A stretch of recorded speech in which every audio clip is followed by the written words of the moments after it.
Bien, graban esta computadora. Fantástico. Bueno, la parte de ahora es lo que faltó ver de mercado, que básicamente consiste en precios máximos y mínimos. Vamos a hacer un breve repaso de lo que fue la clase pasada, de qué estuvimos viendo previo, digamos, a lo de la clase de hoy, que van a ver que son básicamente fuerzas de mercado, oferta y demanda, desplazamiento de la oferta y demanda y después precio y cantidades de equilibrio. Bien, vamos a ello.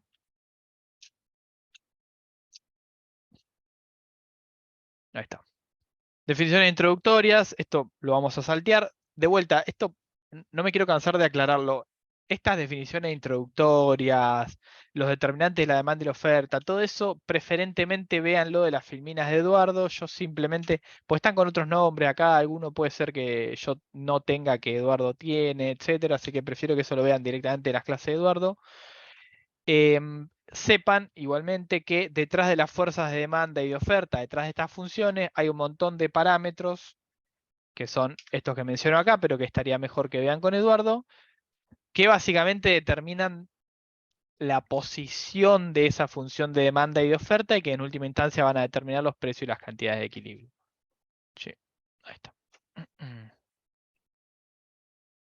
No entiendo, a veces se ve como más claro y más oscura la cámara, no importa. Diferenciamos entre un cambio en los precios o en las cantidades, que son las variables que graficamos, y frente a un cambio en alguna de las variables que graficamos, que está en alguno de los ejes, vamos a tener un desplazamiento sobre la curva de oferta o demanda, o sea, como del punto A al punto B, por ejemplo. Y si tenemos un cambio en los parámetros, en todos estos determinantes, digamos, de la oferta y la demanda, que no son el precio y no son la cantidad, vamos a tener un desplazamiento de esa curva, tanto de la demanda como de la oferta. Se va a mover hacia la izquierda o hacia la derecha, o sea, va a cambiar la ordenada del origen. ¿Por qué cambia la ordenada del origen? Porque todos esos parámetros que están detrás de las curvas de oferta y demanda los resumimos básicamente en un valor que es el de la ordenada del origen.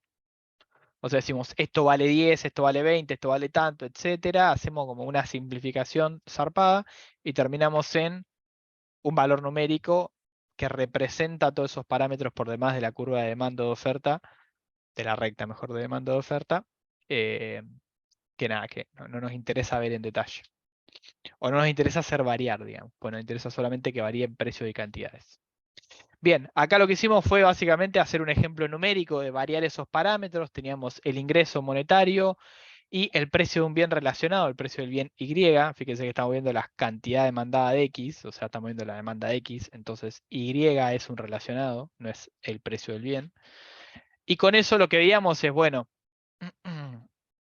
¿qué pasa si le damos distintos valores a estos parámetros? ¿Dónde quedan las curvas de demanda? Fíjense que tenemos tres curvas de demanda, la verde, la amarilla y la roja, en función de los valores de los parámetros. 10 y 10, 5 y 10, 0 y 5. Que creo que es 5 y 5, no me acuerdo. Pero alguno de estos estaba mal. Bueno, si resuelven van a ver que hay alguno que está mal. Bien, hasta ahí vimos desplazamientos de la curva de demanda. O de oferta lo mismo, digamos, si yo tengo estos parámetros dentro de la curva de oferta o otros parámetros dentro de la curva de oferta y les meto distintos valores, también voy a tener que la curva de oferta se me desplaza. María Luz pregunta si todo esto lo vimos en la clase pasada y Luciana responde, sí, estamos haciendo un repaso. Muchas gracias, Luciana. Bien. IM es el ingreso monetario, PI es el precio del bien Y. Acá algo que dijimos es que en función de cómo entran estos parámetros dentro de mi función de demanda, podemos ver si el bien X es un bien normal, superior o inferior.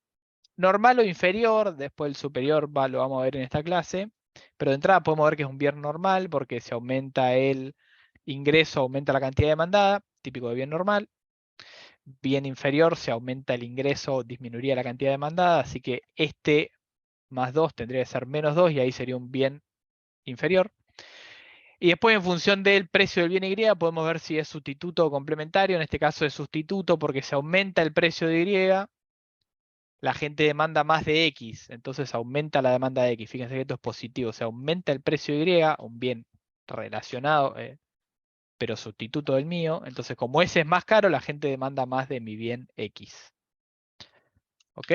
Bueno, y lo otro que vimos son cambios en las disposiciones, que ahora ya no se nos mueve, digamos, la curva entera, o mejor dicho sí, pero lo que cambia básicamente es la pendiente.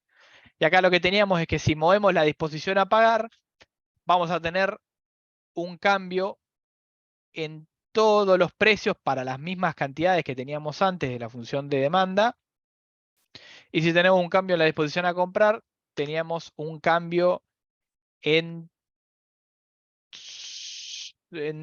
todos los, no, en las cantidades para los mismos precios. Fíjense que los precios máximos y mínimos no varían de esta función de demanda, lo que sí varían son las cantidades que aumentan.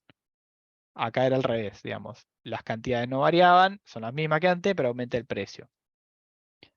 O digamos, aumentan los precios a pagar por las mismas unidades en hasta un 10% y para las cantidades en hasta un 50%. Se aumentan las cantidades a comprar a los mismos precios hasta un 50%. Bien. Y después lo que vimos, y digo vimos, lo vimos con Jere, todo esto, fue precios y cantidades de equilibrio. O sea, con esta fuerza de oferta y demanda, lo que vemos es que llegamos a un equilibrio, a un punto en el cual esas fuerzas se igualan, digamos, se igualan los precios y por lo tanto las cantidades. Y ahí encontramos el punto de equilibrio de mercado, digamos, el punto donde se vacían los mercados, el punto en el cual todo lo que se quiere demandar a ese precio está encontrando una oferta que quiere ofertar a ese precio y se igualan esas cantidades, las oferidas y las demandadas. Nadie queda queriendo ofrecer más de lo que se demandó y por lo tanto, de vuelta, se vacía el mercado, digamos, llegamos como una especie de acuerdo y se establece de vuelta un precio de equilibrio y una cantidad de equilibrio. Ese punto gráficamente es donde se juntan las dos funciones. Fíjense que es acá donde la recta de oferta se corta con la recta de demanda. Y ahí voy hacia la izquierda, encuentro el precio de equilibrio, hacia abajo encuentro las cantidades.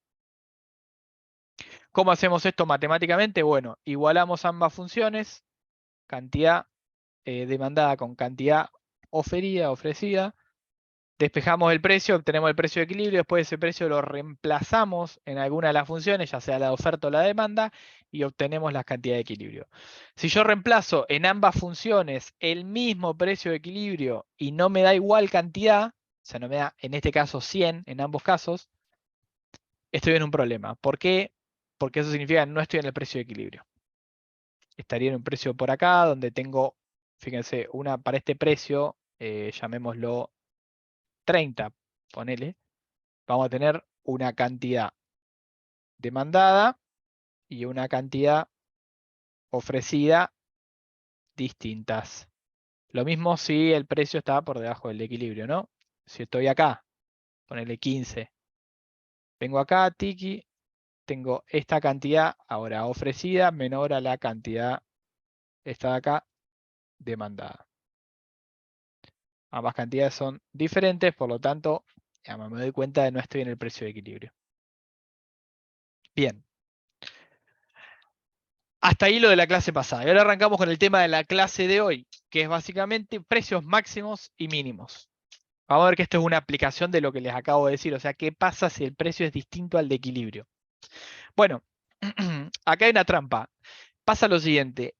Supónganse que yo, olvídense de este Pmax, estamos en este mercado, ¿no? El mercado que ven acá graficado, donde el precio de equilibrio es 20, las cantidades de equilibrio son 100, estas son mis curvas de oferta y demanda, digamos, todo igual a lo que ven ahí. Pero yo les digo el precio de equilibrio, mejor dicho, el precio de X mínimo de este mercado es igual a 15. O sea, vengo yo, típicamente, digamos, quien tiene la capacidad de regular la economía, el Estado viene y dice, bueno, se acabó la joda, en este mercado el precio mínimo es de 15. ¿Qué sucede? Escucho ofertas, opiniones, comentarios. Si no, silencio incómodo. Y ruido de mate. La cantidad Sí. distinta. ¿Cómo? Repetime. La cantidad ofrecida va a ser distinta, o sea, va a ser menor. ¿Estás completamente segura? Tomar eso como No va a un no. pasar nada. Bien, María dice, perdón, no sé quién habló recién, pero dijo que iba a ser la cantidad distinta ofrecida distinta a la demandada. Y O cambia ahí el precio de equilibrio, el precio ahí. Soraya dice, cambia el precio de equilibrio, puede pasar. María Luz dijo, no pasa nada. A ver, defiendan sus posturas, digamos. ¿Por qué cambia el precio? Que fue la última que escuchamos. El precio de equilibrio del mercado, fíjense, es 20. Y yo les digo, el precio mínimo que puede haber en este mercado es de 15. Precio mínimo. Por lo tanto, si el mercado está en equilibrio en 20, yo no lo puedo bajar de 15, pero estoy en equilibrio en 20. O sea, ¿hay algún incentivo a bajarlo de 15 en este momento? No. Por lo tanto, el precio no cambiaría. Por lo tanto, ahí, digamos, tira un poco más a lo que dice María, que es que no pasaría nada. Y efectivamente, si el precio mínimo es menor al precio de equilibrio de mercado, no estaría sucediendo nada de buenas a primera, ¿no? O por lo menos en el corto plazo. ¿Y por qué no estaría sucediendo nada? Porque el mercado está en equilibrio en 20. O sea, en 20 todos los que quieren comprar encuentran a alguien que les vende y todos los que quieren vender encuentran a alguien que les compra. Entonces, ¿por qué bajaría el precio de ahí? O sea, o mejor dicho, ¿qué me importaría que venga alguien y me diga, che, no podés vender abajo de 15? ¿Y para qué vendería abajo de 15 si en 20 está todo perfecto, digamos? No hay motivo. Por lo tanto, si el mercado está en equilibrio en 20 y el precio mínimo es menor a ese precio de equilibrio, no pasa absolutamente nada, porque a nadie le afectaría ese precio mínimo.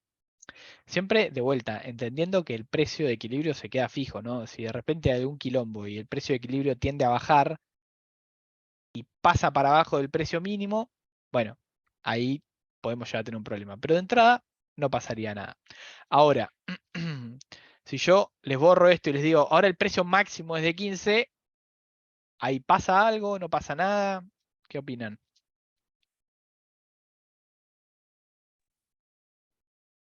Obligado a bajar el precio. Sí, baja el precio porque ahora está diciendo, che, el precio de 20 no va más, tu precio máximo es 15, estás obligando a que baje el precio. ¿Y qué pasa entonces si obligás a que baje el precio? Aumentan las cantidades, la demanda. Aumenta la demanda. Bien. ¿Y con la oferta qué pasa? Necesariamente, porque por ahí Va a ya haber no. escasez. Perdón, ahí me gustó algo ahí. Ahí dijeron no necesariamente, está bien. No aumenta la demanda. Digamos, aumenta la demanda del bien, no se mueve la función de demanda. La función de demanda queda donde está, pero aumentan las cantidades demandadas. Y se produce una escasez. ¿Una escasez de qué? Y ahora vamos a conectar todas estas Oferta. De cuestiones. oferta. Perfecto. Se produce una escasez de oferta, o sea, una escasez de bienes.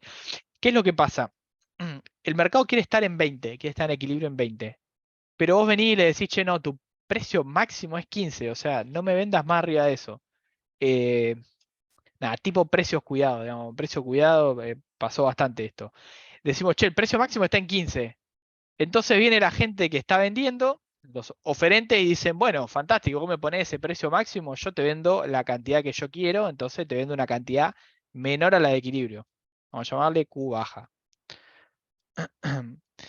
Y vienen los demandantes y dicen, che, está muy bien ese precio, está bastante bajo. Si en equilibrio estaba en 20 y ahora estamos vendiendo a 15, se está vendiendo a 15, perfecto, yo quiero demandar más entonces. Y te demanda una cantidad Q alta, que es eh, mayor a la cantidad de equilibrio.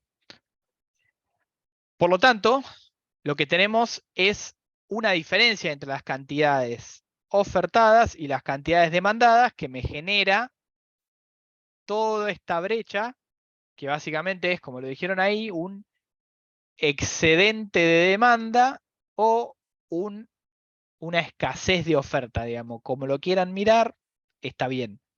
¿Por qué?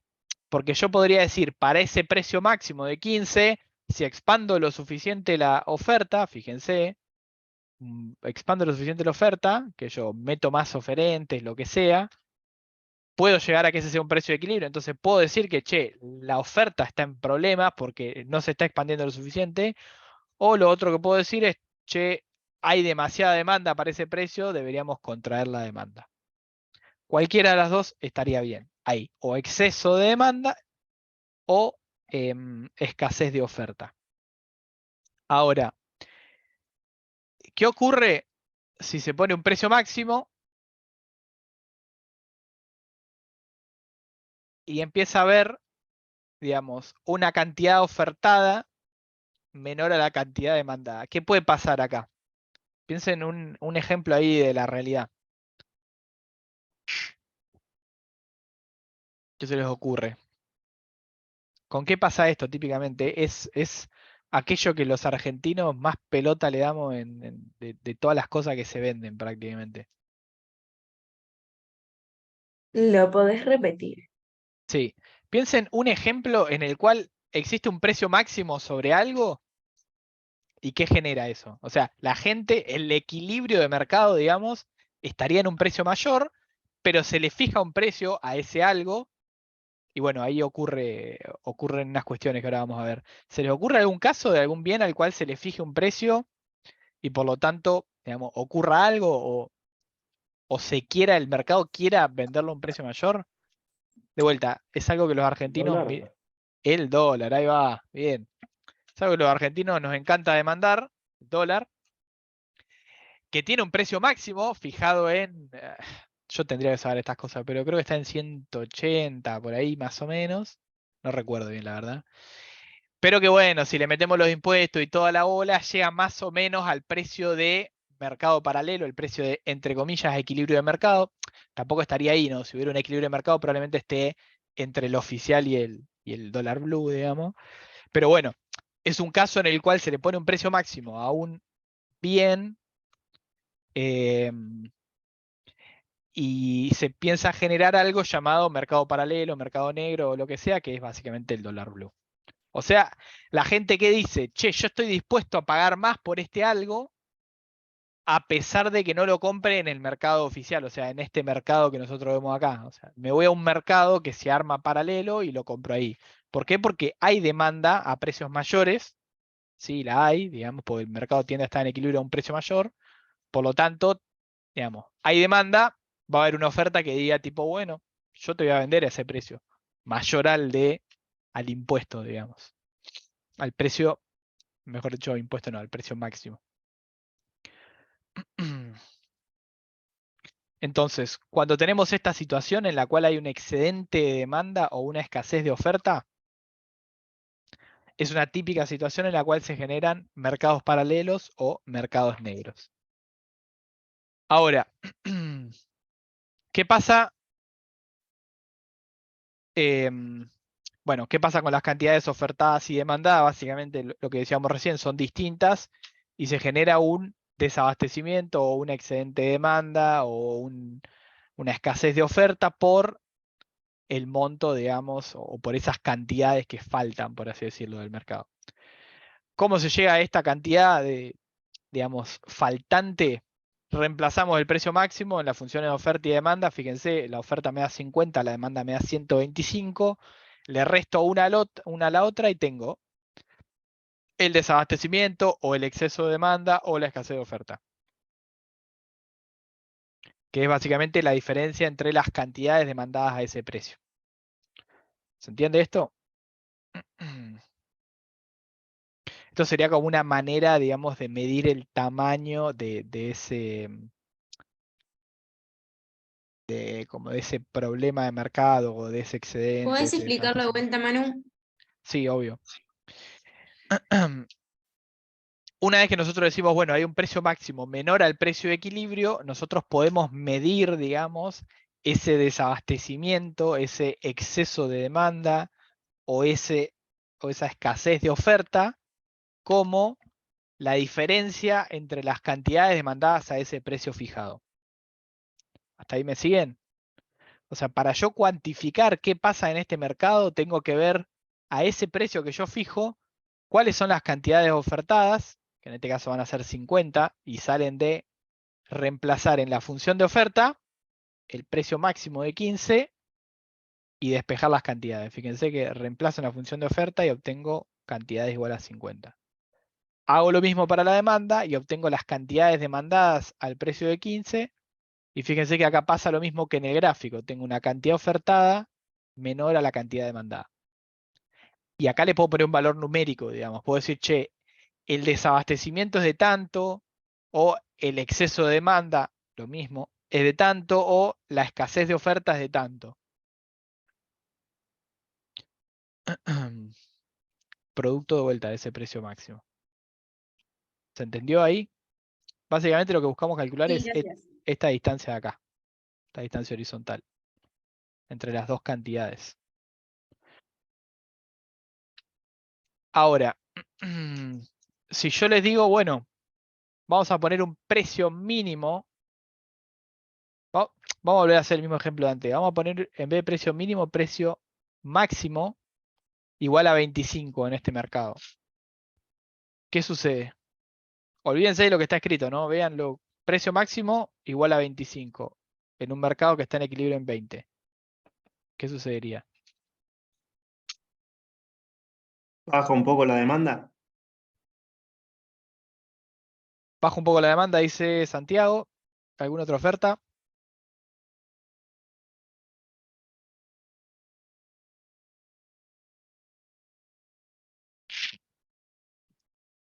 Cantidad demandada. ¿Cómo? Escuché cantidad demandada nada más. Disminuye la cantidad demandada. Bien. No pasa nada. Ahí está, Luciana, muy bien. Pasa lo mismo que en el caso anterior, en el cual teníamos un precio mínimo menor al precio de equilibrio. O sea, recuerden como ayuda a memoria es precio máximo mayor al de equilibrio, no pasa nada. Precio mínimo menor al de equilibrio, tampoco pasa nada. ¿Por qué? Pues yo les digo, che, en este mercado, o mejor dicho, ustedes están vendiendo algo a 20 y les digo, che, no podés vender a más de 25, cuidado. Vos estás vendiendo a 20, o sea que la verdad que de entrada mucho problema no vas a tener, o sea, tipo, no subiría el precio porque ese es el precio de equilibrio de mercado, entonces, digamos, si subo yo el precio no vendo o vendo menos, por lo tanto, que vos vengas y me digas tipo, che, no podés subir el precio por encima de 25, si vos estás vendiendo a 20 y estás contento con eso, no te afecta, digamos. ¿Por qué? Porque de vuelta es un precio máximo mayor al precio de equilibrio. De entrada no estaría afectando, de vuelta, si suponemos que el mercado se queda con el precio de 20. Ahora, si de repente te dicen, no, ahora el precio mínimo no puede ser menor a 25 y tu mercado está en equilibrio en 20, ahí tenemos un problema. ¿Por qué? Porque como pasaba en el caso anterior, va a haber una diferencia entre cantidades ofertadas y cantidades demandadas. ¿Qué sucede acá? Bueno, si el precio mínimo es mayor al precio de equilibrio, los demandantes van a decir, che, el precio de equilibrio está más abajo. Por lo tanto, este precio me parece un poco caro, yo no te demando tanto. Fíjense que las cantidades demandadas van a ser entonces, suponiendo que por acá está la cantidad de equilibrio, las cantidades demandadas a este precio mínimo mayor al precio de equilibrio van a estar un poquito a la izquierda, o bastante a la izquierda, depende de qué tan distinto sea el precio mínimo del precio de equilibrio, pero van a estar a la izquierda, o sea, van a ser menores que las cantidades de equilibrio, o sea, se va a demandar menos. Para ahí sí bajaría un poco la demanda. Ahí bajarían las cantidades demandadas, sí, efectivamente. No los quiero confundir diciendo bajaría la demanda, quizás es mejor bajarían las cantidades demandadas. Es una manera de decir que bajaría la demanda, sí, pero cuando hablamos de baja la demanda, sube la oferta, digamos, se puede entender como que se mueve la curva y no quisiera. Pero sí, se podría decir que baja la demanda. ¿Y la oferta qué pasa? Bueno, la oferta está diciendo tipo, che, el precio mínimo está por encima del equilibrio, entonces yo quiero vender más.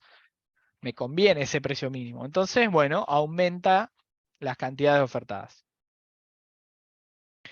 A modo de resumen, dice Sara, si el precio máximo es mayor al precio de equilibrio, y el precio mínimo es menor al precio de equilibrio, no pasa nada. Perfecto. Cualquier otro caso, sí pasa. En este caso, fíjense que lo que hay es un exceso de oferta o una escasez de demanda, digamos, o en vez de desabastecimiento sería como un sobreabastecimiento, o sea, sería un sobreestoqueo. Y básicamente lo que estaría pasando es que los comerciantes están acumulando, comerciantes o las fábricas, ¿no? Estarían acumulando existencias de el que sea el bien que produzcan o vendan, porque no lo estarían pudiendo vender, digamos, querrían venderlo, pero la demanda está mucho, digamos, está muy atrás, entonces estarías teniendo una acumulación de bienes para vender.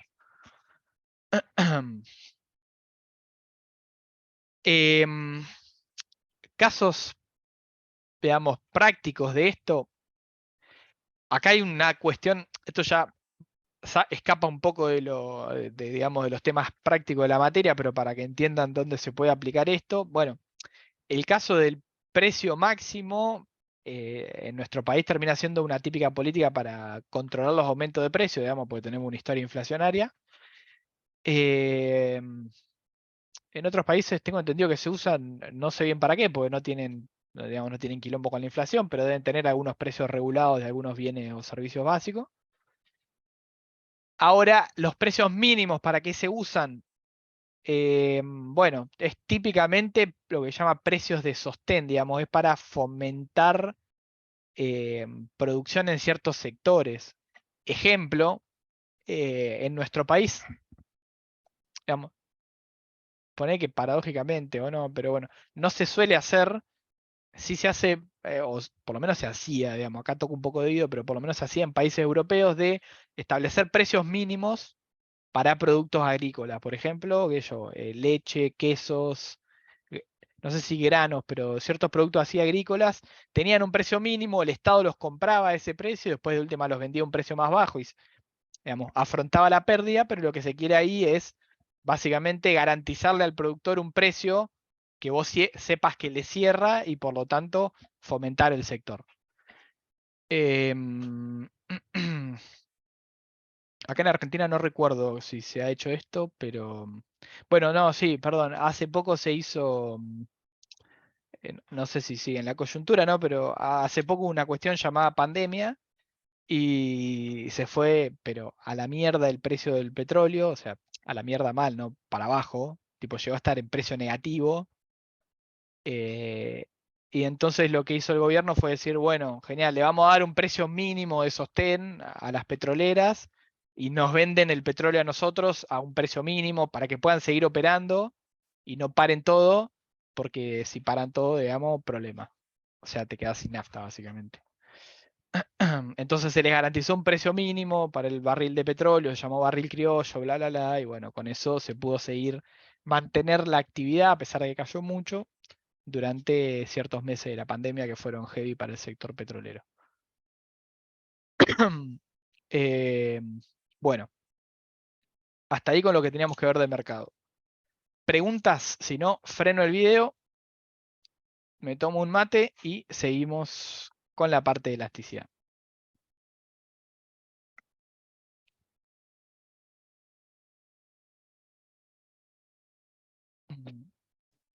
No, por mí sí, está bien. Bien, perfecto.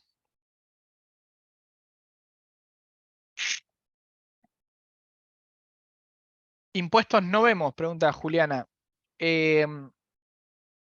No, yo, digamos, no lo doy porque después no lo tomo en la práctica. Eso, sé que con Eduardo ven algo de impuestos, pero la verdad que eran tantos temas que en su momento tomé la decisión de no darlo porque no lo iba a tomar después, porque la práctica de impuestos pasa a ser jodida, digamos, y ya tenemos varios temas jodidos dentro de esta parte, o sea, después cuando arranquemos con costos es un bajón, elasticidad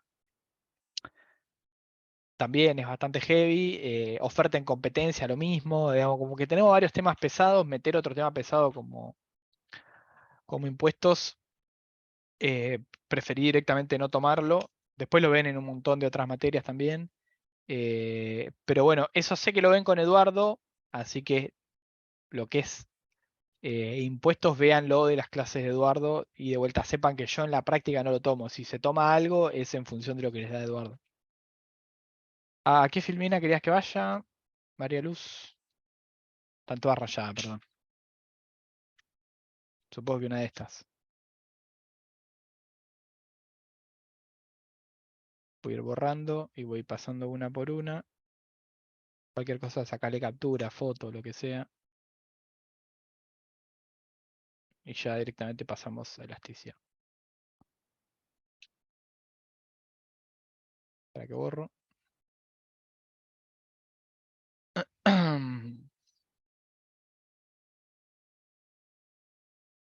Listo, bien. Bueno. A ver, tengo el otro abierto. Los ejercicios que hacemos en el TP son los que nos toman el parcial después. A ver, pueden o no ser exactamente iguales. No recuerdo, capaz que hay alguno de parcial que es exactamente igual a alguno del TP. No se confíen, probablemente no lo sea, pero sí son muy parecidos. Digamos, hay mucho ejercicio de parcial. Esto pista, digamos. Hay mucho ejercicio de parcial que yo tomo un ejercicio del TP, le agrego alguna boludez, le cambio los números, obviamente, y lo pongo para evaluar con eso. No siempre, ¿Por pero qué por lo normalmente general en el último examen no te dejaban volver para atrás? ¿Tiene un propósito y que sean sí, con tan poco tiempo? sí, hay un propósito muy claro en eso. Y es que básicamente, si Evitar les... totetí. No, evitar tatetí va por otro lado. Evitar tatetí es... Ya está el descuento del punto. Claro, eso es el descuento de puntos. Yo no evito tatetí, porque la verdad que si tenés que hacer tatetí con un número que puede ir desde menos infinito a más infinito, nada, buena suerte, o sea, anda a pegarle. Y si tiene 2 decimales, muchísimo más difícil, o sea, las chances son bajísimas de que le peguen, haciendo tatetí en mis preguntas de práctica. Por ende, a mí no me importa mucho ponerle que les reste puntos. Lo que sí es que les damos un tiempo acotado, porque si no, digamos, se pueden sentar, abren el video de la clase y se ponen a ver cómo se hace el TP, o están 10 años buscando en sus TP ya hechos cómo se resolvía tal cosa, o bla, bla, bla, bla. Entonces, nada, la idea es que, digamos, hayan practicado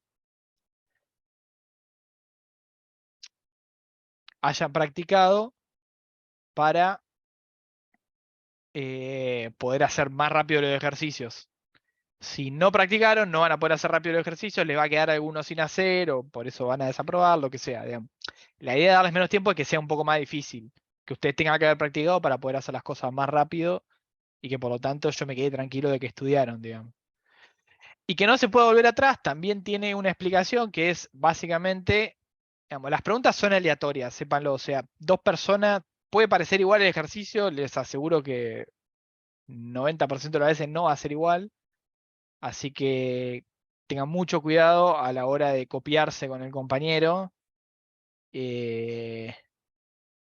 Nada, eso, digamos. O sea, cuidado.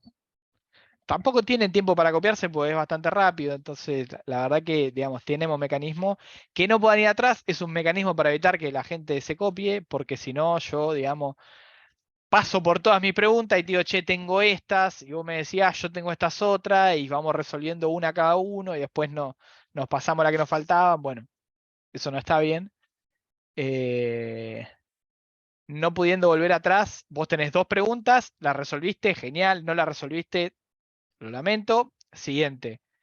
Y si tu otro compañero tenía una de las que vos no resolviste, que no le podés pasar la pregunta, capaz te lo olvidaste, es como más difícil el hecho, digamos, de copiarse si no podés volver atrás. Ahora, ¿en qué les compete a ustedes todo esto? Si no me equivoco, los parciales van a ser presenciales, porque ustedes están teniendo clases presenciales, salvo conmigo tienen virtual, pero bueno, con Eduardo tienen presencial, por lo tanto, nada, o sea, lo de las preguntas no va a ser problemático y de copiarse ni hablemos porque van a estar con Eduardo ahí adelante. Nada, eso, o sea, lo único que tienen en términos virtuales de evaluación son los test de lectura de Eduardo. Pero ahí tienen muy Edu- poco tiempo y son varias preguntas y ahí resta y ahí tienen, digamos, todas las trabas posibles para que sea difícil. Eduardo te hace tai chi con la mirada. También, sí. Y en presencial es peor todavía.